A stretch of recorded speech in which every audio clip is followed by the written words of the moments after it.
Well, what is going on, everyone? Welcome back to Kitchen Table TCG. I'm here with my friend and it's not my teammate, but Team Kitchen Fable member Jacob Kissel. Jacob, how you doing, buddy? Doing great. Waking up, drinking some coffee. Yeah, this is it's funny. It's everyone drinks coffee on my channel other than me. It's hilarious. Hey, we're gonna talk about the top 5 cards from a competitive standpoint. And then afterwards, I'm going to talk about the top 5 cards from a PvE standpoint. But the bulk of this video is going to be top 5 cards competitively from Everfest. Why don't we start out here, Jacob? Tell me how you feeling about the set as a whole. Tell me what, don't give me any of the details, but how's Team Kitchen Fable enjoying the things? What's going on with Everfest so far from Team Kitchen Fable? Yeah, the set is super exciting. I mean, we all remember Crucible of War. And I think it's similar. Like, there's so many items and so many cards that are like maybe a little bit confusing right now, but I think eventually we're going to see a lot of stuff get used from this set. I'm sure there's going to be some auto includes from the start in quite a few decks, but I think over time we're just going to look back on the set and be like, that added so much to so many heroes.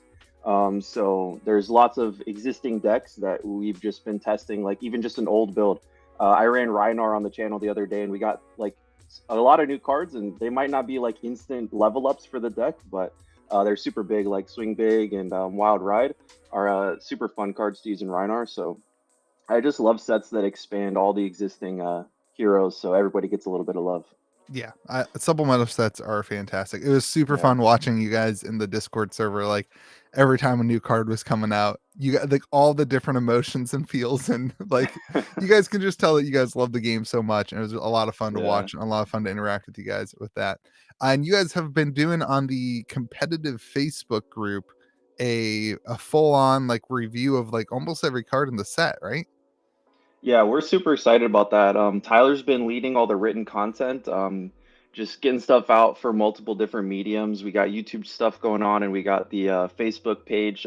Tyler's just so awesome that he administrates that and gets all those posts going. But it also generates a lot of good discussion in the community. I think I don't know if it's Facebook as a medium, but there's a little bit less memeing going on as opposed to the general Discord.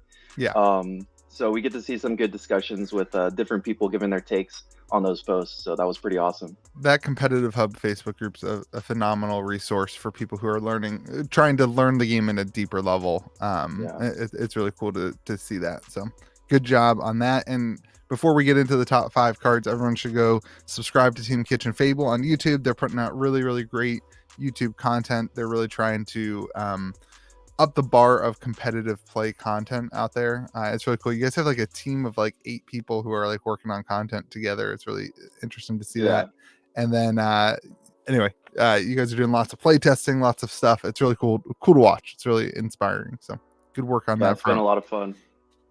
All right, so we're gonna talk about the top 5 cards from a competitive side, and then at the end I'm gonna share my top 5 PvE cards, which is like there's like 5 of them anyway, but that's what makes my content easy. So let's hop in. You wanted to start with number 5, right, which would be Tbone? Yeah, so I'll preface this by saying when we were looking at the cards, I think 5 might not even be enough because there's so many good cards in this set. So there might be some disagreements in the comments, but that's what the comment section is for. I love it. Let them fight it out in the comment section. Yeah, but Tbone could honestly be number 1. But there's just some like busted stuff in this set. With Tbone, like all you have to do is imagine how strong equipment is in the game. Like it's the only thing that's there all game long. So if you can set up a chain of Tbones and like a magnetic shockwave even at the end, and you nuke someone's most important equipment piece, they're playing like with a limp for the rest of the game. Let alone like any OTK strat always relies on an equipment piece. There's Bloodsheath Skeleton, there's Courage of Bladehold. Is that the one that they use? I think so. I've never actually played Bolton Sabers. I just play against it. But yeah, they always have that one most important piece. If you get rid of that, then they just have to go back to like the mid-range plan, which is the deck is not planned for. Yeah. So yeah, Tbone is just such a good card, especially for a reactive deck like Dash. Dash wants to know about the meta and then build the deck. And so if you can have just more pieces to tackle the meta, then it just ups the power level, just like a generic increase in power level. And we're definitely for that. So this is a card you want to get out early in the game to kind of knock out the equipment, basically leaving your opponent naked. It's like imagine your opponent naked, and that's what you get to do. They just have no equipment, Yep. no bonuses or anything like that. So is this a main slot in the deck, do you think then? Do you run all 9 of them in order to assure that you get them early? Yeah, I think you run all 9. I mean, let alone it's a 3 block, so that's already good. A 0 cost 3 block, 3 attack with boost. Seems pretty dang good to me. It's already right up there with the good rate cards, but yeah, I think you run all of them. If you just find one of them, you throw it in the arsenal until you find another one, because there's a lot of decks that run 0 block equipment, and they can just kind of limp in with blocking with that, and it doesn't really matter. So where the power level really goes up is if you can do 2 or 3 in a chain. So I think that's why you want all 9 of these. That's cool. I like it. It's when I saw this card, I was like, oh my gosh, the artwork is just so interesting too. Like, is Metrix going to be this like modern steampunk society while we also have Solana going on in the background, like this like middle age? It's just like a cool feel to the set. I can't wait to go to Metrix. Awesome. All right, that's Tbone. You want to go to number 4? Yeah. All right, number 4, you got another mechanologist card, Dissolution Sphere.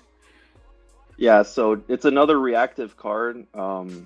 We've got some mechanologist lovers on the team, Sean Biava, most importantly, and I'm trying to learn some mech on my own time too. But wait, I thought Sean's new name was No Everfest until before ProQuest. Yeah, the snowstorm is hurting that, so he might not get his T-bones in time. He might have to play some other hero, but we'll see. It's hilarious. Yeah, but this card is it's busted against the good heroes that exist. Like, if you think about the hero that starts with an R and does 1 arcane damage at a time, and it's pretty good. And this card just straight up stops all of that. And even the other heroes, like, it doesn't just stop this one instance of arcane damage, it stops breakpoints. And we all know how important breakpoints are when you go from 3 to 4 damage. If you're coming in with a 4 damage whelming gust wave and Dash just says, okay, I block with a 3 block because I have Dissolution Sphere out, then you're just having a much rougher time, because the Dash didn't have to commit any equipment or a second card to blocking that. So this card just helps so much with those strong breakpoint heroes, and the also individual pings. And Prism shields are worth so much, so if you can block all the Prism shields, then you can stop so much damage. Yeah, it basically allows you to save some cards in your hand. It allows you to kind of keep your cards in your hand and not have to utilize them. And so is this a main deck card, or is this a card that goes in your sideboard where you slot it in against those Prism builds, or like where does this fit in the board, do you think? Yeah, this definitely sits in the sideboard. I mean, you're not going to run this against like Bravo probably, or Rhinar, but it's definitely like probably one of the stronger sideboard cards Dash has access to now, with how many ping damage heroes and breakpoints there are. It just slides in there. If it was a blue, I could see just bringing it in as just a resource card and not worrying about an extra couple sideboard slots, maybe putting in something for something else. But it's a yellow, so you don't always want to see it in like every matchup. But yeah, I definitely have that in the sideboard. And now Dash's ability is that you get to put an item out on the battlefield at the beginning of the game. Is this a card that you want to pick for that, or is this a card that you want to leave in the deck and hit it kind of mid-range, midway through the game? Yeah, that's an interesting one. So it doesn't stay forever, and heroes are not the strongest on like the first 2 or 3 turns of the game. Maybe once you get to the 3rd turn, but on the first turn, they're not working with an arsenal. They haven't filtered their hand to get some of their stronger cards. So ultimately, it might not even stop too much damage. But Dash has a Spark of Genius, which is like such a great tutor. It lets you search for an item with cost X, and you have to pay XX.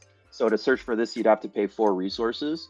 But if you're stuck between a rock and a hard place, and you just need to get this item, instead of searching for one of your induction chambers or plasma purifiers, you can search for this, and it buys you a lot of time if you're against one of those ping damage heroes. I like it.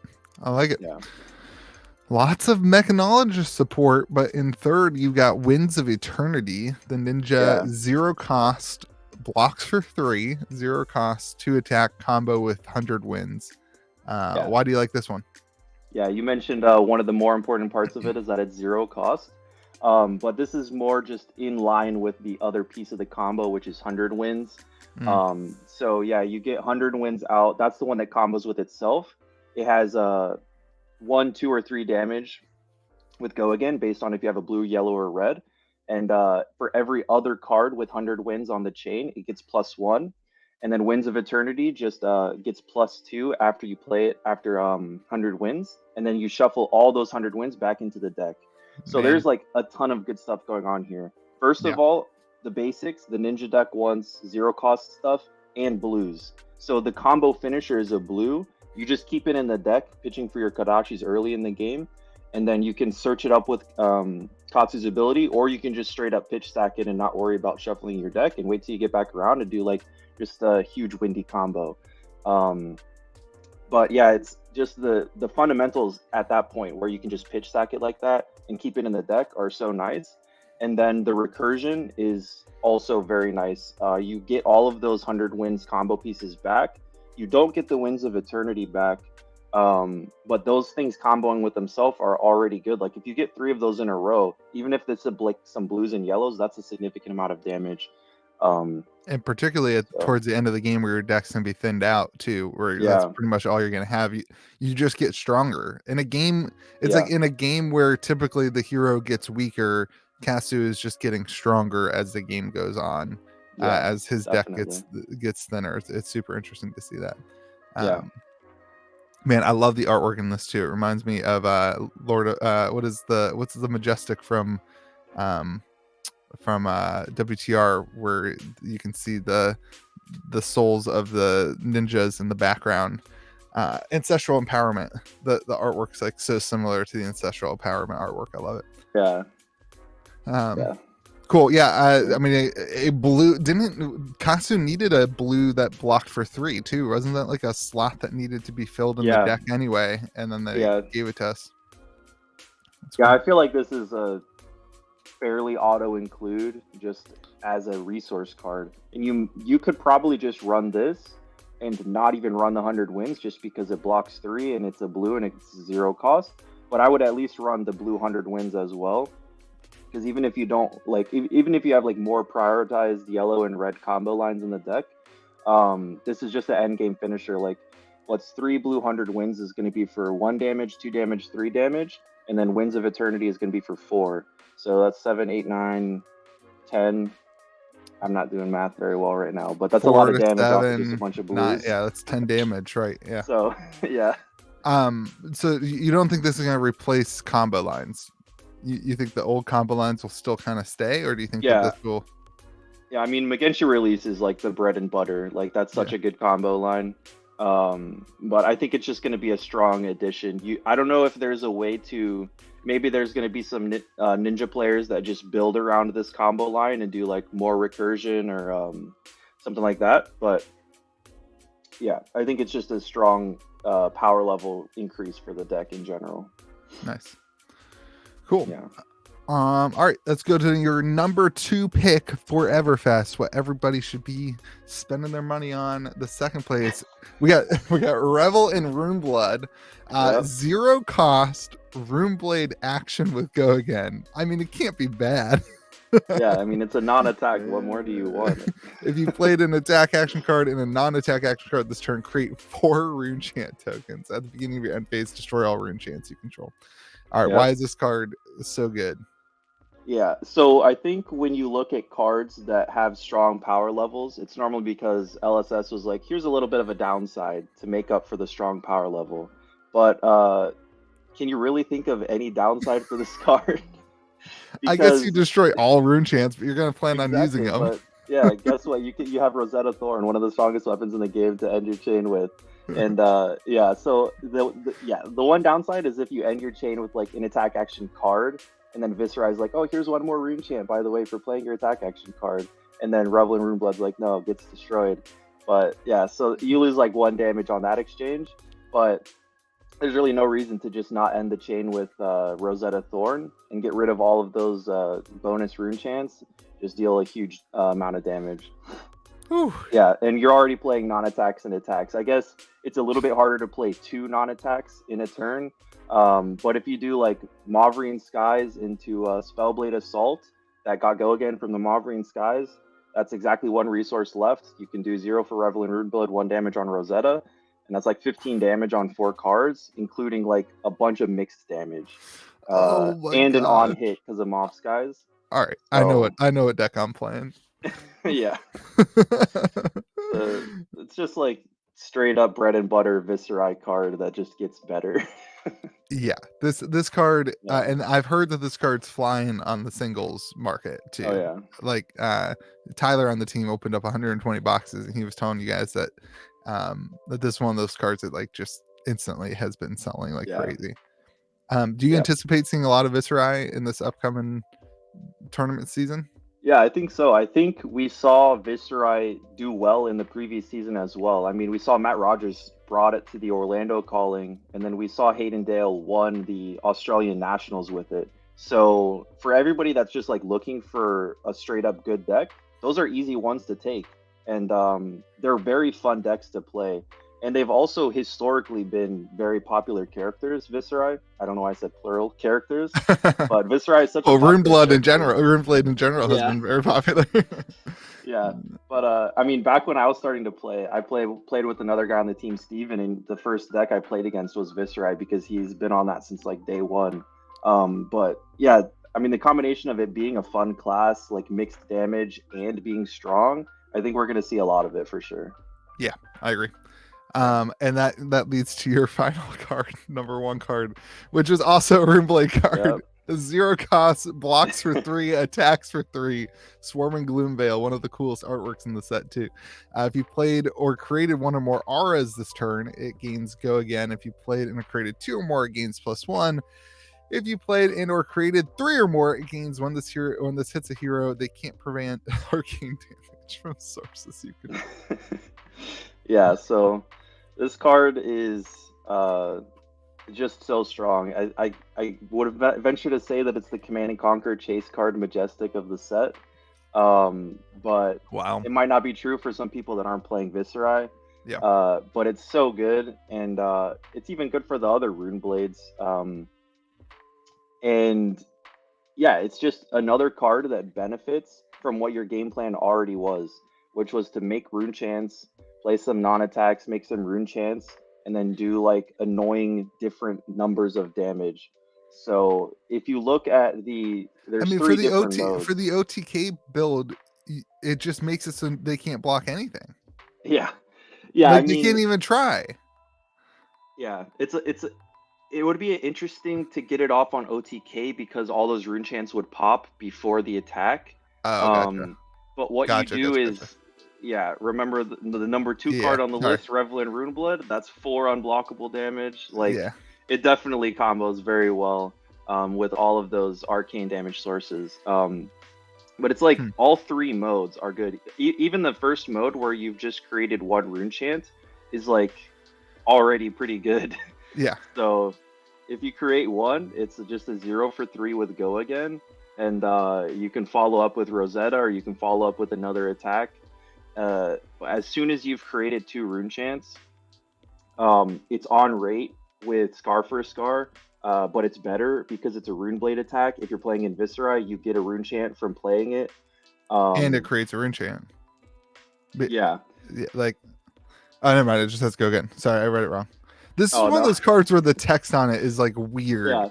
Like the formatting of the text. I wish I would have like made the. Yeah. I wish I would have made the formatting a little easier to read, but. Yeah, it's a tricky one too, because you can get spicy, and you have spellbound creepers.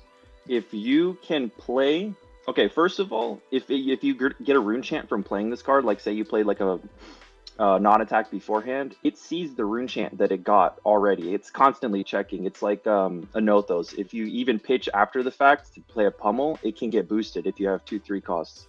But with Swarming Gloomveil, if you create a rune chant at any point in time before damage calculation, all those modes get lit up. So if you just imagine using Spellbound Creepers to play a Read the Runes red, and you just limp in with a Swarming Gloomveil, and they're like, oh, it's just 3 damage, it doesn't even have go again. and then you play a Read the Runes red, you just made 3 rune chants. If they didn't block, they're going to be unblockable. The rune chants are going to be unblockable. It's going to gain go again and another damage, and that's like a blowout situation. Jeez. So it's got a lot of good stuff. I mean, there's tons of good non-attacks to flash in, and the non-attack being flashed in will also create a Viscerai ability. So, or sorry, create a rune chant off of Viscerai's ability. So yeah, this is going to be one to watch out for. Everyone should know about this card if they're playing against Viscerai, and don't get blown out by Spellbound Creepers, because that's good. Yeah. But yeah, this card is going to be really good. Honestly, there's so many different builds of Viscerai that I don't think I can confidently say it's an auto include in everything, but it's like, it's going to be so good for most builds. Yeah, definitely the first card everyone's going to look at. Like, yeah. it just does all the things that you needed to do and want to do. It's just, can you put the pieces together in the deck? But cool. So, all right, I have some questions because there wasn't a single Guardian card on this list. You got 2 Mechnologists, a Ninja, and 2 Runeblood. Is there any? I mean, everyone else is talking about how strong Guardian's getting for this. What's your thoughts on that? Yeah, I mean, Guardian definitely got some love. I think the new Bravo card that came out is like a very interesting deck building challenge. I don't think I've wrapped my head around it yet. There's just too many options, but just basic Bravo has been solid, like set after set. But an interesting thing that's happening is Prism got so strong. And Bravo hates playing against Prism. And yeah, so maybe I missed a couple of Prism cards that could have been on the list. But there's definitely some power level cards. If you don't have like Prisms or Dashes in your meta, the OG Bravo, or as we call Boomer Bravo on the team, is going to be a very strong pick. This is gonna be a wild meta to watch. Like, it's gonna, like, watching who shows up with what and like on all the pro quests. And then, you know, the same thing that happened last year, everyone's going to bring different decks to pro quests than they do to the nationals or to the calling. It's just going to be, it's going to be wild. Yeah, it's going to be super interesting to watch it play out. All right, let me give everybody my crappy takes on PvE.